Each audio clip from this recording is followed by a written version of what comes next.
خوتي خواتاتي اهلا وسهلا مرحبا بكم يا جماعه الخير. السلام عليكم ازول الفلاوين وصباح الخير عليكم. J'espère que vous allez bien, j'espère que vous vous portez bien. Nous avons une information importante à vous communiquer.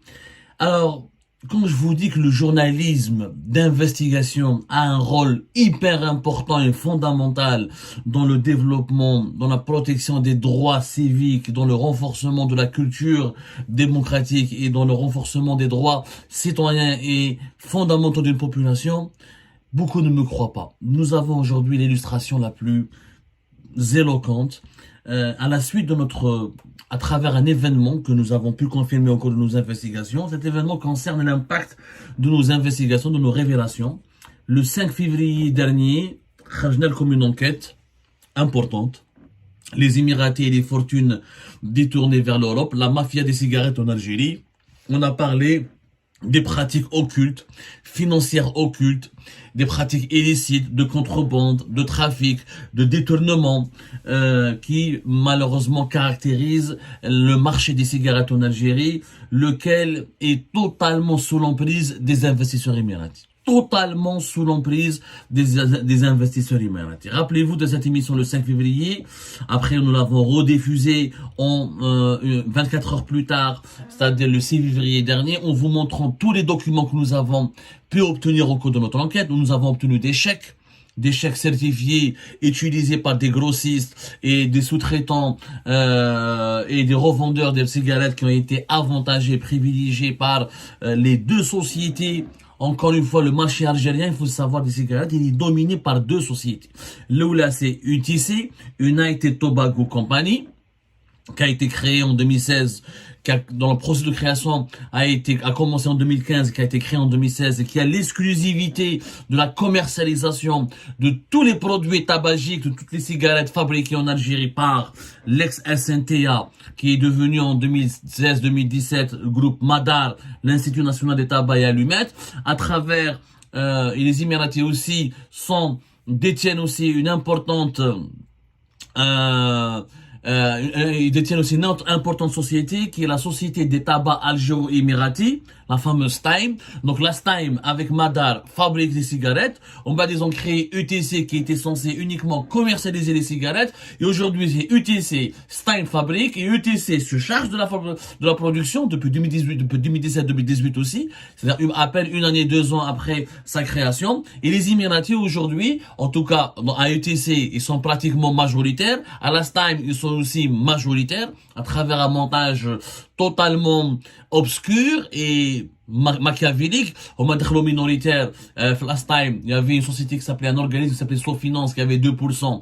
Ils ont racheté les 2%. Last time, ils sont devenus 51, la partie algérienne 49. FLUTC, les Algériens étaient majoritaires à 51-49, sauf que il y avait des personnes physiques algériennes qui détenaient des parts et qui sont liées directement à des personnes émiraties, qui ont revendu à des personnes émiraties. Et donc les Émiratis sont majoritaires de facto dans les deux sociétés qui dominent dans la production et la commercialisation des cigarettes en Algérie, un marché évalué à plus de 3 milliards de dollars, voire 4 milliards de dollars si on comptabilise le marché informel de la contrebande des cigarettes. Il n'y a pas d'ailleurs que les cigarettes, on va en parler aussi, chemin, tabac chiqué, chemin aussi, c'est énormément, c'est un grand business qui malheureusement aussi opère au niveau de l'informel. Le conflit du 5 février, comment des transferts illicites de devises de la part de UTC vers des sociétés basées au Luxembourg, en Grande-Bretagne, en France, en Espagne, dont certaines sociétés sont spécialisées même dans l'immobilier. Les transferts financiers en devises qui ont été accomplis depuis les comptes en devises de UTC à la HSBC d'Alger, sous le regard et la complicité de la Banque d'Algérie. On a parlé de ces chèques, donc certifiés, de faux chèques. On a des chèques sans provision utilisés par des grossistes avantagés par des responsables algériens du UTC pour revendre et pour prendre des quantités importantes de tabac et de cigarettes pour les revendre de façon illicite, sans qu'il y ait une compétition loyale, sans qu'il y ait une sélection basée sur les critères de commerce, de méritocratie, les critères de concurrence loyale pour sélectionner les grossistes et les revendeurs de cigarettes. On a parlé de ce qui s'est passé au sein de certains dépôts et certaines unités de production de cigarettes à UTC.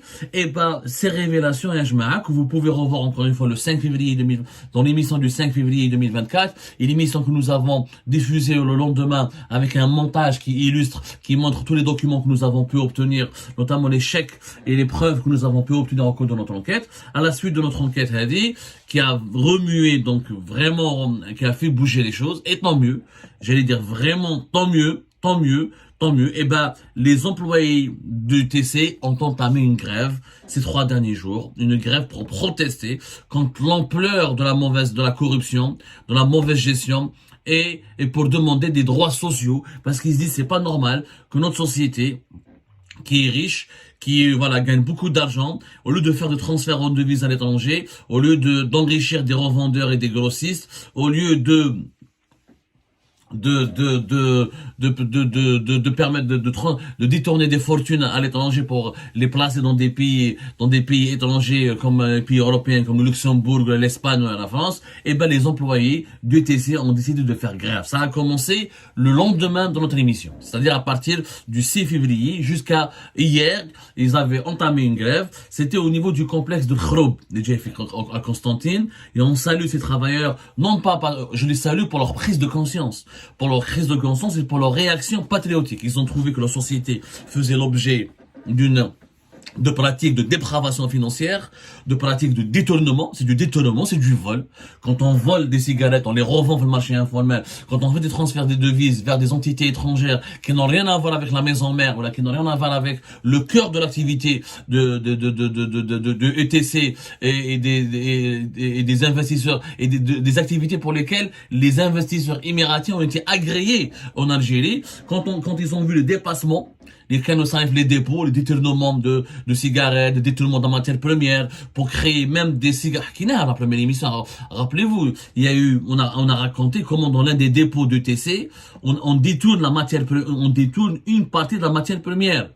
Une partie de la matière première pour fabriquer des cigarettes de façon uniquement pour les revendre sur le marché informel.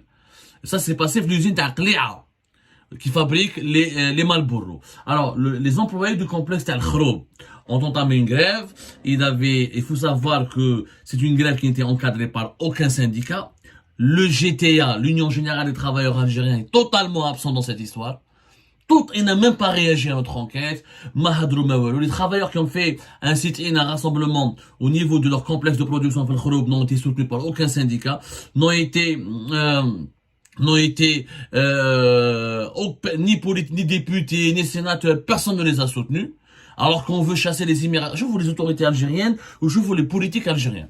Ils veulent le sabbouf l'émiratin. Ils passent leur temps à insulter les Émiratis, à les diaboliser. Mais quand il y a des travailleurs algériens de ses propres sociétés, qui engagent les intérêts émiratis, se manifestent ou là se mobilisent pour exprimer leur colère ou là pour réclamer leurs droits, personne ne les soutient. Ni un député, ni un sénateur, ni le syndicat, ni l'Union Générale des Travailleurs Algériens. Personne, même le gouvernement, j'aimerais bien, où est le ministère du Travail? Les directeurs et les responsables de l'ETC ont rapidement voulu étouffer ce mouvement de contestation. Dans les autres unités, ils ont vérifié, ils ont donné des instructions à leur chef, à leur manager, pour identifier les travailleurs qui pourraient jouer le rôle de leader, qui pourraient appeler à organiser des manifestations, des rassemblements, comme c'est le cas de Khroub, ils ont commencé à préparer une liste pour muter les travailleurs syndicalisés, ou les travailleurs qui ont un peu la tête brûlée, ou qui sont chauds, qui bouillonnent, qui sont en colère, qui ont envie d'entraîner leurs collègues dans des actions de protestation. Qu'est-ce qu'ils ont demandé? Alors, à les travailleurs t'as le Khroub. Alors, le Khroub, ya jma'a, باش تعرفوا مليح, نعطيكم برك que c'est un complexe اللي جاي في قسنطينة, et il fabrique toutes les marques de cigarettes algériennes et étrangères, et notamment le chema et les cigarettes. Donc c'est un complexe de production assez important. Il faut savoir que à partir de 2016, comme je vous ai dit, l'UTC, la société émiratée UTC, algéro-émiratie, mais dominée par des managers pas dominée par les actionnaires émiratis et des intérêts émiratis, elle était en charge uniquement de la commercialisation. Normalement, elle se chargeait pas. Elle devait juste distribuer et commercialiser les cigarettes qui étaient produites en Algérie. À partir de 2018, c'est elle qui s'est chargée de la gestion des unités de production. C'est-à-dire que le deal qui a été fait auparavant a totalement changé à partir de 2018. Même les unités de production de nos cigarettes, ce sont les Émiratis qui les gèrent. Al-Khroub, par exemple, qui fabrique donc toutes les marques algériennes plus Shema, le tabac chiqué, et une seule marque étrangère qui est le Master Philip Morris, la marque Marlboro. Homa, c'est eux qui les gèrent. C'est la production et la commercialisation. C'est pour vous dire. Donc, au niveau des travailleurs de cette unité, de ce site de production de Khroub, ils ont demandé alors leur liste revalorisation des salaires. Ils ont demandé une augmentation de 50% de leur salaire. Ils ont demandé une augmentation de leurs primes, comme par exemple la prime pour les femmes au foyer. Ils ont demandé 10 000 dinars pour la prime aux femmes au foyer, une revalorisation pour la prime de nuisance. Ils ont demandé une revalorisation de la prime de transport. Ils ont demandé une prime du montant de l'aide et un cadeau et des cadeaux pour la fête des travailleurs le 1er mai. Ils ont demandé une prime de panier à 700 dinars et ils ont demandé aussi une révision de l'allocation familiale, et ils ont demandé aussi l'amélioration de leurs conditions de travail. Et ces travailleurs ont totalement raison. Leur société fait beaucoup d'argent, c'est des milliards qui sont en jeu, les chiffres d'ailleurs ne sont jamais annoncés, ni UTC, ni Stime, ni Madar, on n'a jamais leurs chiffres, même chez vous les comptes sociaux, jamais les chiffres des bilans financiers n'ont été rendus publics, jamais les chiffres le marché des cigarettes en Algérie, il est totalement opaque. Mafia. Il donne pas le chiffre. Le marché est évalué à plus de 3 milliards de dollars. Peut-être, et 4 milliards de dollars si on inclut le marché informel. Mais pourquoi UTC et Last Time et Badar ne sortent pas leurs chiffres? Ou alors ils ne font pas preuve de transparence, ils nous donnent leur bilan financier. Et ben les travailleurs, on dit on a marre, vous transférez de l'argent, vous volez, vous détournez des cigarettes, vous enrichissez vos amis grossistes et vous donnez des avantages à des grossistes, à des revendeurs, alors que nous les travailleurs, on est dans la misère. Ils ont demandé 50% d'augmentation de salaire, et ils ont totalement raison. Ils ont demandé des primes, ils ont demandé une autre prime de transport, une nouvelle prime, une prime pour le mouton de l'aide, une prime pour le 1er mai. Ce sont eux qui font la richesse de la société. Ils ont totalement raison. Et je trouve que c'est honteux. C'est honteux que personne ne les a soutenus. Je trouve que c'est courageux qu'ils ont réagi à une enquête. Chef pour l'enquête d'Algérie Part, ils ont vu la vidéo, ils ont vu les images les images étaient claires. Les détails, on a donné les dépôts, on a donné les noms des responsables, on a donné les noms on a expliqué les détails des transferts financiers, on a expliqué les mécanismes de transfert, les mécanismes de détournement de matières premières, les mécanismes de revente illégale, le mécanisme de vol et d'enrichissement illicite avec des grossistes. Ils ont décidé, ils ont explosé. Les managers, la direction générale du TC, elle a rapidement réagi, elle a négocié pour l'empêcher. Elle a eu peur que d'autres que cette grève, que cette colère se propage à d'autres unités qui mettent à Babloued, comme par exemple Talouiba ou la Taqléa. Ils ont décidé de rapidement répondre. Alors, ils ont offert 20% d'augmentation de salaire. Déjà, les salariés, les travailleurs de TC ont gagné 20% d'augmentation de salaire, et à partir de février prochain, et 15% d'augmentation supplémentaire à partir de février 2025. Ils vont obtenir un cadeau de 8000 dinars, une prime de 8000 dinars lors du 1er mai, pour la fête du 1er mai. Et ils vont avoir une prime de panier de 450 dinars, alors qu'elle était auparavant à 350 dinars. Ils vont, le mouton de l'Aïd, ils vont avoir une prime de 30 000 dinars, au lieu de 20 000 dinars qui leur a été donné auparavant. Une prime de transport de plus de 500 dinars. Et le UTC, les Émiratis, ont promis aux travailleurs algériens de réviser le barème des frais de mission pour l'ensemble de leurs travailleurs, notamment pour l'ensemble de leurs cadres. Quand il y aura des frais de mission, le barème des frais de mission sera révisé. Donc voilà, les travailleurs ont remporté quand même une première victoire, tout seuls. Ce sont des braves, franchement. Ce sont des braves. Ils ont agi tout seuls. Ils n'ont pas eu peur de la répression. Ils n'ont pas eu peur de la dénonciation. Ils n'ont pas eu peur que les services de sécurité se mettent du côté, ou que la justice et les services de sécurité se mettent du côté des Émiratis. Parce que voilà, encore une fois, l'hypocrisie du régime algérien. Les travailleurs ont fait grève. Pourquoi l'inspection du travail ne s'est pas déplacée? Pourquoi le GTA, l'Union Générale des Travailleurs Algériens, qui est du côté, qui est le syndicat du pouvoir, qui soutient toujours le pouvoir algérien, il n'a pas soutenu ces travailleurs de ces unités, de ces sociétés émiraties tellement diabolisées et vilipendées et que les Algériens veulent chasser et que le régime algérien veut chasser du pays. Les travailleurs d'Air bref. On va toucher à eux. Ils ont demandé leurs droits. Ils ont des salaires faibles. C'est tout simplement anormal. Les intérêts financiers sont énormes, il faut savoir que par mois, UTC vend entre 25 et 30 millions de cigarettes par mois. Entre 25, d'après les estimations que nous avons pu obtenir auprès de nos sources à l'intérieur du TC, parce qu'il n'y a pas de chiffres. Les chiffres et les documents sont verrouillés. Ils khadmou mafia. Une entreprise a des bilans, a des comptes sociaux, a des déclarations fiscales, des déclarations sociales. C'est une activité économique. Qui dit activité économique dit normalement de la transparence. De la transparence pour comprendre comment ça se gère, comment ça s'entretient cette activité. Eh ben, alors, 25 à 30 millions de cigarettes vendues par mois. Ça, c'était en 2023. Le prix d'achat, c'est quand même, pour un paquet de cigarettes, c'est 185 dinars. 165, je crois que c'était 25 à 30 millions de paquets, pardonnez-moi. Non, 25 à 30 millions de paquets par mois, pas de cigarettes. 25 à 30 millions de paquets par mois, en paquet de cigarettes. 185 dinars, il y a des paquets de cigarettes qui sont à 165 dinars, que ce soit blonde ou la brune. Plusieurs marques. Alors, par exemple, le Shimma. Shimma, c'est un autre secteur. C'est pire que les cigarettes. Shimma, il y a une enquête.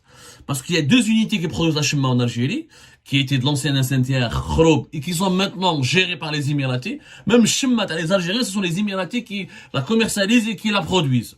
Mais c'est de la folie, je trouve ça, le secteur là. C'est la folie, mais Shimma, alors, elle est vendue à le paquet à 155 dinars, mais il y a beaucoup de matières premières qui sont détournées, les désunités et qui sont données à des fabricants clandestins. La Shimma qui est fabriquée dans des ateliers clandestins, il y aura 100 dinars. C'est un marché de plusieurs milliards. On va s'intéresser à lui. En tout, en résumé, les travailleurs, ils en ont marre. Ils ont totalement raison. Je les soutiens totalement dans leur quête. Leur entreprise gagne beaucoup d'argent. Les actionnaires émiratis se font beaucoup d'argent. Madar, elle se fait beaucoup d'argent. Le groupe public Madar se fait beaucoup d'argent. Et on ne sait pas où part cet argent et comment il est utilisé. Les travailleurs ont fait une grève pendant 3 jours. Ils ont obtenu quelques acquis. Ils ont obtenu quelques augmentations, quelques acquis. Les autres unités, peut-être, ils vont aussi réagir. Ils vont entamer leur propre grève aussi pour demander les mêmes revendications. Le GTA est absent. Le gouvernement algérien est absent. Il aurait pu diligenter une enquête. L'inspection de travail, elle aurait pu diligenter une enquête. Il y a quand même le ministère de l'Emploi, du Travail et de la Sécurité sociale au sein du gouvernement algérien. Tout le monde est silencieux. Il y a qu'Algérie parte et ces travailleurs qui essaient de faire bouger les choses pour mettre fin aux pratiques de la mafia des cigarettes en Algérie. Il y en a marre de cette mafia des cigarettes. C'est des milliards qui sont en jeu. Ou on moralise et on organise définitivement ce marché, ou franchement que les fausses promesses et les annonces de souveraineté, de morale et leçons de morale des dirigeants algériens, ils doivent vraiment se la fermer et arrêter de raconter n'importe quoi et arrêter de faire de l'hypocrite. Quand on veut changer les problèmes, quand on veut trouver des solutions aux problèmes, il faut aller sur le terrain et travailler. Les problèmes, on les a révélés, les solutions, on en a proposé. Maintenant, à vous de travailler, parce que les travailleurs ne vont pas se calmer. D'autres unités de UTC, de la Time et de Madar risquent de faire, il y aura d'autres grèves peut-être dans les jours à venir, et les langues commencent à se délier. C'est fini. La mafia des cigarettes en Algérie ne peut plus bénéficier de cette impunité qui a trop longtemps duré.